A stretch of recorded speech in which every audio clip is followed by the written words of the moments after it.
Hello student, welcome back to the RD bio hub. अब तक हम लोग क्लास 12th में जो है 3 चैप्टर कर चुके हैं। आज अपना 4th चैप्टर करते हैं, बायोडाइवर्सिटी एंड कंजर्वेशन। होप आप सब लोग ये लॉकडाउन का पीरियड एंजॉय कर रहे होंगे। Be safe, stay at home. Let's start the topic, biodiversity and conservation. First, biodiversity का मीनिंग क्या होता है। Bio means life and diversity means form. तो डिफरेंट जो लाइफ फॉर्म्स हैं, ठीक है, उनको स्टडी करना, उनको कंजर्व करके रखना कि हमारे फ्यूचर जनरेशन जो है वो भी उनको यूज़ कर सके। That's all we study in this chapter, ठीक है। तो फर्स्ट वन देखते हैं कि बायोडाइवर्सिटी की डेफिनेशन क्या होती है। देखो, बायोडाइवर्सिटी की जो टर्म जो थी अपनी, ये टर्म दी थी सबसे पहले हमारे WG रॉसन ने, ठीक है। इन्होंने डिफाइन आउट किया था कि कॉइंड आउट किया था कि बायोडाइवर्सिटी टर्म क्या होती है। एंड ये टर्म कब कॉइंड आउट की थी इन्होंने, 1985 में, ठीक है। बट ट्रेंड में, जैसे हम कहते हैं कि कोई चीज़ चलती बहुत पहले है बट उसका ट्रेंड बहुत टाइम बाद आता है किसी चीज़ का, कि मतलब लोग उसके पीछे पड़ जाते हैं। तो इसी तरीके से लगा लो कि जो एडवर्ड विल्सन थे, ठीक है, WG रॉसन, इन्होंने बायोडाइवर्सिटी की टर्म को कॉइन किया, बताया बायोडाइवर्सिटी क्या है। बट उसके पीछे पूरी डीप स्टडी करने के लिए जो ट्रेंड था वो स्टार्ट किया हमारा किसने, एडवर्ड विल्सन ने, ठीक है। एडवर्ड विल्सन ने स्टार्ट किया। Let us see the definition of biodiversity.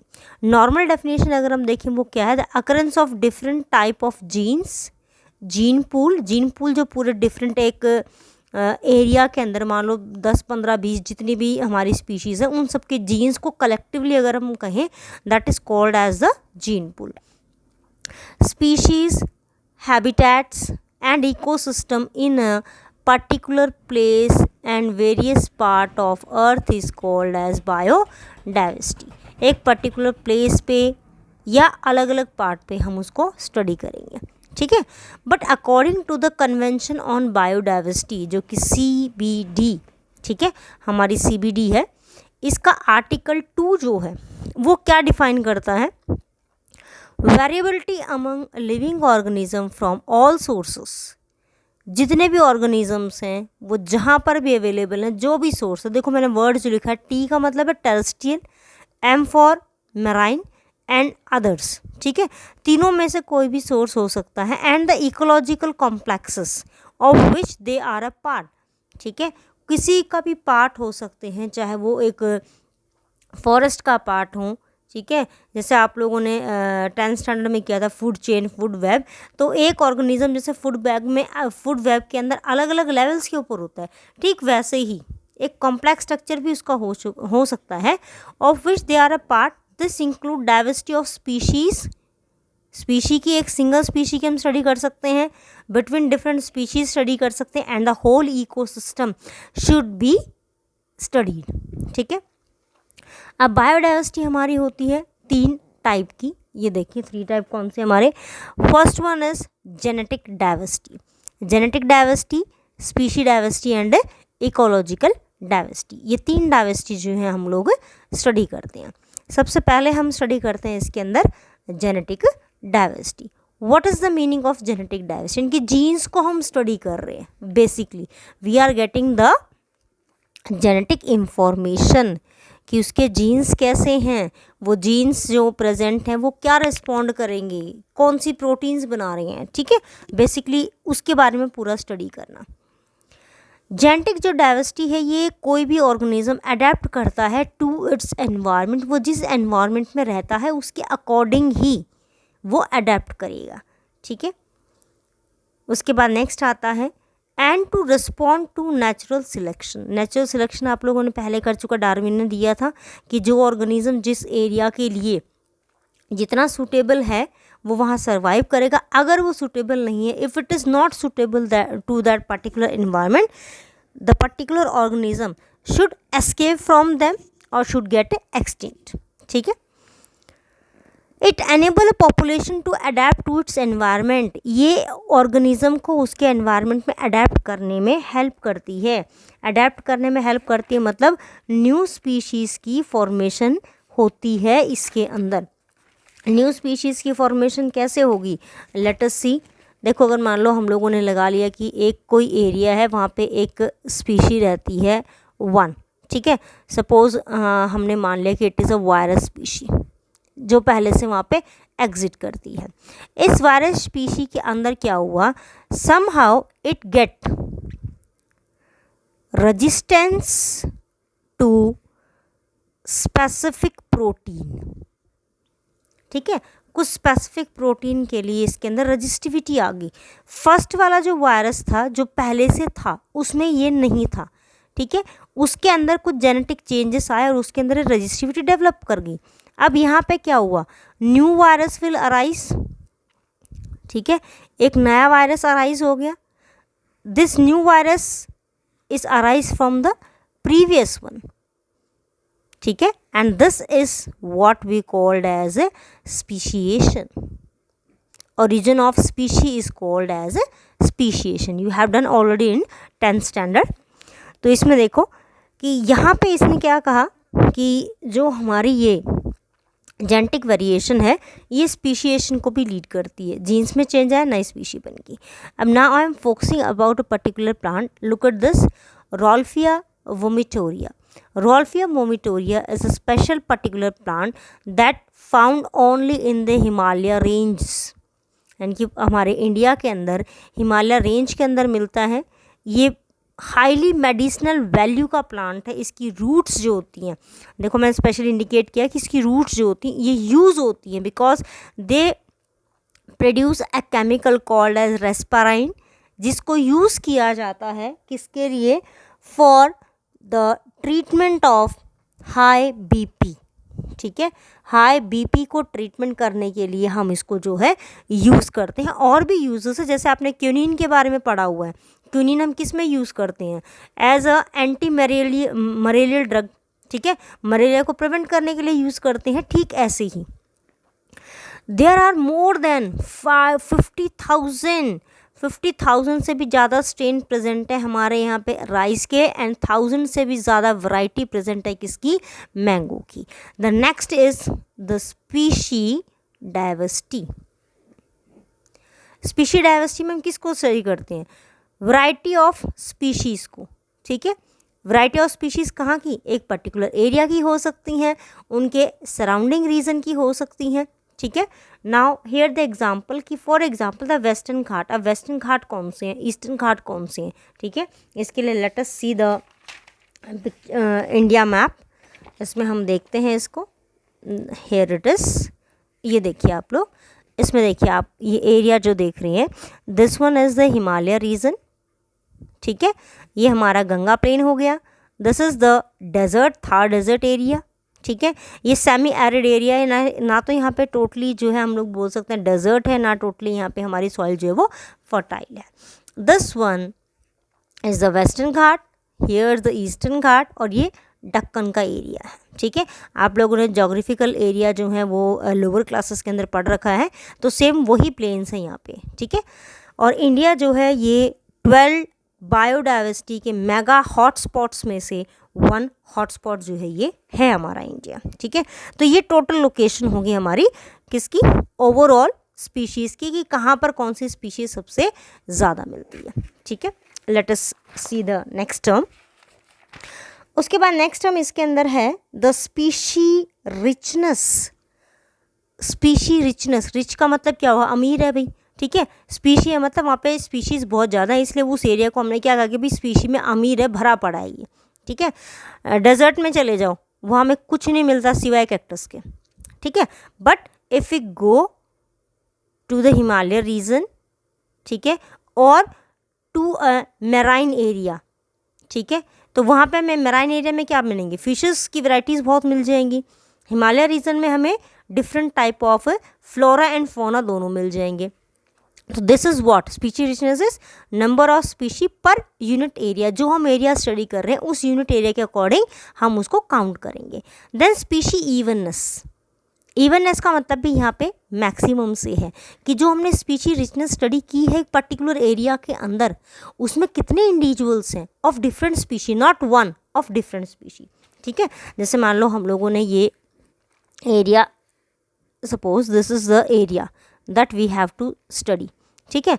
इसका टोटल जो एरिया है वो 10 स्क्वायर किलोमीटर हमने ले लिया।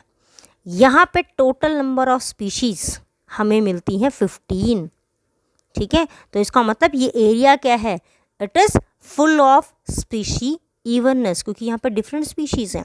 इसके कंपैरिजन में हमने एक एरिया स्टडी किया सेम 10 स्क्वायर किलोमीटर के अकॉर्डिंग। यहाँ पे हमें सिर्फ एक ही स्पीशी मिल रही है, कुछ है ही नहीं, तो this is not species evenness. यहाँ पे इवननेस नहीं है क्योंकि एक ही स्पीशी है, ठीक है। आगे देखते हैं इकोलॉजिकल डाइवर्सिटी। इकोलॉजिकल डाइवर्सिटी का मतलब इकोसिस्टम के अकॉर्डिंग, ठीक है। इकोसिस्टम क्या होता है, जहाँ पे biotic and abiotic community they interact with each other, this is called ecosystem.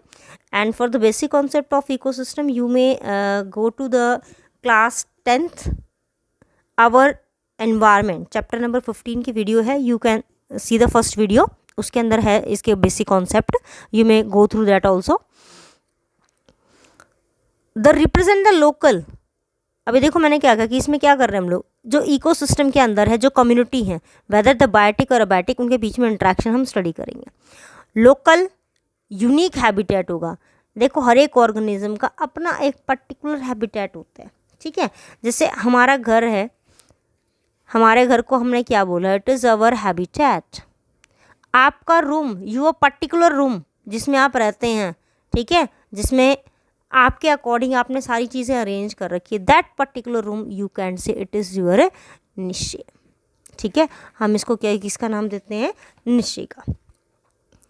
For example bio ecological diversity is greater in India, India में greater as compare to Norway and other area, because वहाँ पे जो ecosystems हैं वो ecosystem support नहीं करते इतना जितना इंडिया के अंदर इकोसिस्टम्स हैं। इंडिया में डिफरेंट टाइप्स के इकोसिस्टम हैं, हमारे यहाँ पे जो है वेटलैंड्स भी हैं, रेन फॉरेस्ट भी है। इसके अलावा अगर हम लोग बात करें तो जो हिमालय रीजन है, one of the most mega diversity hotspot. अब बायोडाइवर्सिटी के अकॉर्डिंग हम 3 पार्ट स्टडी करते हैं इकोलॉजिकल बायोडाइवर्सिटी के according, alpha diversity, beta diversity, gamma diversity. Symbol वही रहेंगे जो हम लोग फिजिक्स में यूज़ करते हैं, ठीक है, अल्फा बीटा गामा का। Alpha diversity means with in community diversity, एक कम्युनिटी के अंदर की जो डाइवर्सिटी है हम उसको बोलेंगे अल्फा डाइवर्सिटी। यानी कि अगर हम ह्यूमन बींग्स के बारे में स्टडी कर रहे हैं, ठीक है, या हम लोग मान लो किसी आंट के बारे में स्टडी करें, सपोज रेड आंट के बारे में, लाल चींटी के बारे में स्टडी करें, तो हम सिर्फ उसको ही स्टडी कर रहे हैं, ठीक है, दिस इज अल्फा डाइवर्सिटी, ठीक है। इसके अंदर क्या चलेगा, organism sharing the same common unity और हैबिटेट, एक कम्युनिटी सेम होगी दोनों उनकी, ठीक है। जितनी भी रेड आंट्स हैं, कि रेड आंट्स क्या करेंगी, एक ही कम्युनिटी के अंदर रहेंगी, एक ही हाउसेस के अंदर रहेंगी, they were depend on each other, it depend on species richness. Alpha diversity की ग्रोथ किस पे डिपेंड करेगी, स्पीसी रिचनेस के ऊपर, वहाँ पे उनके लिए क्या कुछ अवेलेबल है, ठीक है। जितनी ज़्यादा वहाँ पे स्पीशीज़ होंगी जिनको हम स्टडी कर रहे हैं, उतनी ही ज़्यादा वहाँ पे डाइवर्सिटी इंक्रीज होगी। Loss of adjustment and competition should be there. भाई एक ग्रासलैंड एरिया है, ठीक है, ग्रासलैंड का जो एरिया है, ग्रास के ऊपर ग्रास ऑपर भी फीड कर रहा है, डियर भी फीड कर रहा है, काऊ भी फीड कर रही है, बफेलो भी फीड कर रहा है, यानी कि we can say all the herbivorous animal उसके ऊपर फीड कर रहे हैं। ग्रास क्या हो गया उनके लिए, एक कॉमन थिंग जिसके ऊपर वो फीड करेंगे। ये सारी अपनी अपनी कम्युनिटी शो कर रहे हैं, डियर अपनी अल्फा कम्युनिटी शो कर रहा है, ग्रास ऊपर अपनी शो कर रहा है, but this is common in all of them. Next is beta community, between communities, दो अलग अलग कम्युनिटीज़ के बीच में, ठीक है, दो अलग अलग डिफरेंट कम्युनिटीज़ हैं, हो सकता है उसमें एक कम्युनिटी वहाँ पे पहले से एग्जिस्ट कर रही हो, दूसरी बाहर से कोई और कम्युनिटी आ जाए, ठीक है। इसके अंदर जो रेट है रिप्लेसमेंट का वो इंक्रीज़ हो जाएगा, बिकॉज जो कम्युनिटीज़ हैं उनके बीच में एक तो कंपटीशन इंक्रीज़ हो जाएगा, अगर कंपैटिबल नहीं है तो दे कांट सर्वाइव देयर। यहाँ पर नेचुरल सिलेक्शन वाला कॉन्सेप्ट लग गया, अगर वो कैपेबल हैं तो सर्वाइव करेंगे, अदरवाइज दे में गो फ्रॉम देम। और ये एज़ कम्पेयर टू अल्फ़ा ये ज़्यादा स्टेबल भी है। रीज़न क्या हुआ कि यहाँ पे अलग अलग ऑर्गेनिजम्स के अपने अपने हैबिटेट हैं और डिफरेंट इन्वायरमेंटल कंडीशन को शो करती हैं। डिफरेंट इन्वायरमेंटल कंडीशन को, जैसे एक ऑर्गेनिज्म 45 डिग्री सेल्सियस के टेम्परेचर पे सर्वाइव नहीं कर सकता बट दूसरा कर सकता है, ठीक है। लाइकवाइज अगर एग्जांपल लें, जैसे आप लोग विंटर सीजन में ऑब्जर्व करते हैं कि हमारे हाउसेस के अंदर we doesn't see the common wall lizard, ठीक है। मॉस्किटोज़ हैं, उनका अमाउंट कम हो जाता है, लेवल कम हो जाता है, ख़त्म तो नहीं होते but little how they were decrease in their number, ठीक है। But when the temperature grows normal according to there, जिसको हम बोलते हैं optimum temperature, then again the population will start on increasing, ठीक है। नेक्स्ट हम देखते हैं गामा डाइवर्सिटी। गामा डाइवर्सिटी जो अल्फ़ा बीटा इन सभी डाइवर्सिटीज़ को स्टडी करेगा, which consist of a large geographical area, ठीक है। अब देखो जैसे छोटा सा हम यहाँ पे एक ये डायग्राम देखते हैं, लेट अस सी। देखो हमने यहाँ पे कहा कि ट्रीज़ की कई सारी कम्युनिटीज़ प्रेजेंट है। इस कम्युनिटी को हमने 1 2 3 4 हमने डिस्टिंग्विश कर दिया, नेम दे दिए। इन कम्युनिटीज़ को अगर हम सिंगल सिंगल स्टडी करें, these all are representing the alpha diversity, alpha community बता रही है। हम इन दोनों का कंपैरिजन करें, इन दोनों का, इन दोनों का, इन दोनों का या इन दोनों का, किसी भी दो का कंपैरिजन करें, then this is called as the beta diversity, ठीक है। And if we are studying whole of them collectively on a single time, this is called as gamma diversity. Let us take another example, अपने school level का ही लेते हैं भाई, ठीक है, क्योंकि स्कूल की बातें थोड़ी जल्दी समझ में आ जाती है हम लोगों को। गामा क्या हो गया, लार्ज, हमने नाम दिया स्कूल का, हमारा पूरा स्कूल गामा कम्युनिटी रिप्रेजेंट करा, गामा डाइवर्सिटी शो कर रहा है, ठीक है। इसके अंदर डिफरेंट क्लासेस जो हैं, whichever the classes from 1 to 12, all classes interact with each other, हर एक के सेक्शंस भी होंगे, ठीक है। They are included in beta community, beta diversity को रिप्रेजेंट कर रहे हैं। क्लासेस के पर्टिकुलर सेक्शंस होंगे, suppose A B C D whatever जो भी, तो सिंगल जो सेक्शन है यहाँ पे, this single section will represent the alpha community. तो आप अपने स्कूल के लेवल पे याद रख सकते हैं इस चीज़ को कि जो सेक्शन है वो अल्फ़ा कम्युनिटी है, जो क्लास बन रही हैं वो बीटा कम्युनिटी को रिप्रेजेंट करेंगी, पूरा स्कूल गामा को रिप्रेजेंट करेगा, ठीक है। उसके बाद नेक्स्ट आता है ग्लोबल स्पीशी डाइवर्सिटी और द मैग्नीट्यूड, ठीक है। इसके अंदर अगर हम लोग स्टडी करें तो इसमें मेन जो डाटाज हैं वो हमें ज़रूर याद रखने हैं। इस चैप्टर में से मोस्टली डाटा ही निकल के आते हैं। ग्लोबल स्पीशी डाइवर्सिटी या मैग्नीट्यूड ऑफ द डाइवर्सिटी हम इसको नाम देते हैं। अकॉर्डिंग टू IUCN इंटरनेशनल जो हमारी conservation of nature and natural resource, according to 2004 उन्होंने कहा था कि approximately 1.5 million, more than 1.5 million species were present, but Robert May इन्होंने जब और थोड़ा सा एस्टिमेटली प्रॉपर लगाया ओवरऑल ग्लोबल स्पीशीज़ को कंसर्न करके अलग अलग अपने लेवल पे इकट्ठा किया इन्होंने, देन ही conclude that there were about 7 million, 1.57 million, काफ़ी डिफरेंस निकला, ठीक है। उसमें 70% स्पीशीज़ एनिमल की हैं, उस 70% में भी मैक्सिमम आर्थ्रोपोडाज हैं, यानी कि हमारे एनिमल्स हैं, ठीक है। अब इनको देखो हम एक पाई चार्ट से रिप्रेजेंट करते हैं। एक पॉइंट यहाँ पे मेन है, ये ज़रा ध्यान से देख लीजिएगा एक बार, एक सेकेंड फोकस करते हैं इस पर। इंडिया के पास वर्ल्ड का सिर्फ 2.4% लैंड है, ठीक है, और वर्ल्ड की जो डाइवर्सिटी है उसका 8.1% है। And India is one of the 12 mega diversity countries, ठीक है। हम इसमें जो स्टडी करते हैं हमने उनको भी स्टडी करा है स्पीशी डाइवर्सिटी के अंदर, जो ऑर्गेनिज्म हैं या जो थे, ठीक है, जो थे they are called as extinct, ख़त्म हो चुकी हैं, ठीक है। उसके बाद नेक्स्ट ये देखिए, यहाँ पे आपको ये चार्ट दिख रहे हैं, 3 पाई चार्ट आपको दिख रहे हैं। फर्स्ट हम करते हैं किसका, इनवर्टिब्रेट्स का। इसमें देखिए आप लोग इनवर्टिब्रेट्स में आर्थ्रोपोडा का दिखा रखा, insect more than 75% they're occupied, ठीक है। उसके बाद नेक्स्ट वर्टिब्रेट्स का, फिशेस मैक्सिमम है, mammal amphibian they are near to be equal, and birds and reptile they are near to be equal. उसके बाद प्लांट्स, देखो इसमें प्लांट्स में फंगी को भी इंक्लूड किया। रीज़न क्या हुआ कि फंगी के पास सेल वॉल होती है, ठीक है। एंजियोस्पर्म्स, और प्लांट्स के अंदर सबसे ज़्यादा कौन से प्रेजेंट है हमारे, एंजियोस्पर्म्स, ठीक है। फर्न्स हैं, एलीज हैं, मॉसेस, यानी कि ब्रायोफाइटा, टेरिडोफाइटा, उनका लेवल कम है। लाइकेंस भी प्रेजेंट है, और लाइकेंस किसको रिप्रेजेंट करते हैं, they are the most significant organism. Plant category के अंदर हम बात करते हैं इनकी, कि ये उस एरिया में कभी ग्रो नहीं कर सकते जहाँ पे पॉपुलेशन होती है। तो पॉपुलेशन को इंडिकेट करते, indicator of pollution, sorry not population, pollution के इंडिकेटर होते हैं, ठीक है। ये हमारा इसके अंदर आता है। नाउ नेक्स्ट जो हम स्टडी करेंगे वो इनके लिए कि भाई हमें ये पाई चार्ट स्टडी करना एसेंशियल क्यों है। आपके जो है मोस्टली पूछ लिए जाते हैं, ग्राफ बना के इनको नेमिंग करके छोड़ देंगे, and you have to label it, ठीक है।